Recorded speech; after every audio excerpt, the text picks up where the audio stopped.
In this video, I want to talk about the pharmacology of drugs of abuse. So if you are thinking about drugs that are abused, you're probably going to come up with a list like opioids, alcohol, benzodiazepines, barbiturates, cocaine, and other stimulants. The first question that you may ask is, so why do we group those together? What do they have in common? They seem to all increase good feelings because they all increase dopamine in the mesolimbic pathways. And that's the so-called reward pathway.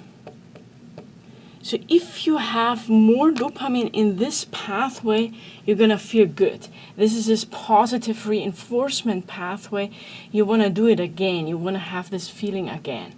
Now, for some of these drugs, it's fairly easy to understand why they would increase dopamine levels. For others, it's more complex. The easiest to understand is probably cocaine, because if you just think about a dopaminergic neuron releasing dopamine, they have this reuptake mechanism. So once the dopamine is released from the neuron, it can be taken back into the nerve terminal, and dopamine is just a reuptake inhibitor. So it's a DAT, this is this dopamine transporter inhibitor.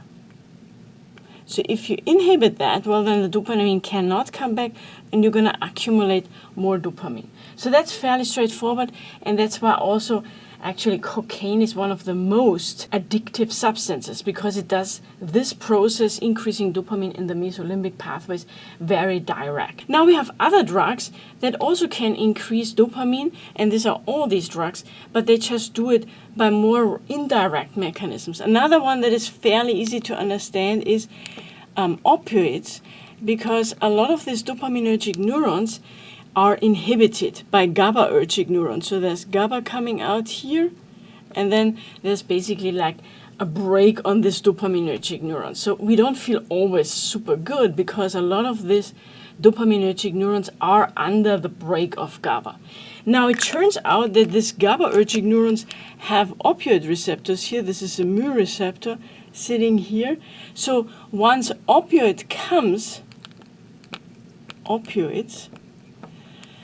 it's going to lead to the stimulation of this mu receptor. It's a GI coupled receptor. So in the end, you're going to have less GABA coming out here. So that's going to lead to disinhibition. So because before you had this brake on, now you release a brake and you're going to have more dopamine coming out.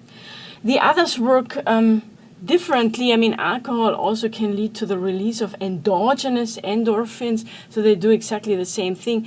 For benzos, it's a little bit more complicated, but in the end, we can just say, okay, all the substances, either directly or indirectly, increase dopamine, and that's why they make us feel good. That's why we want to have this feeling again. That's why they are drugs of abuse.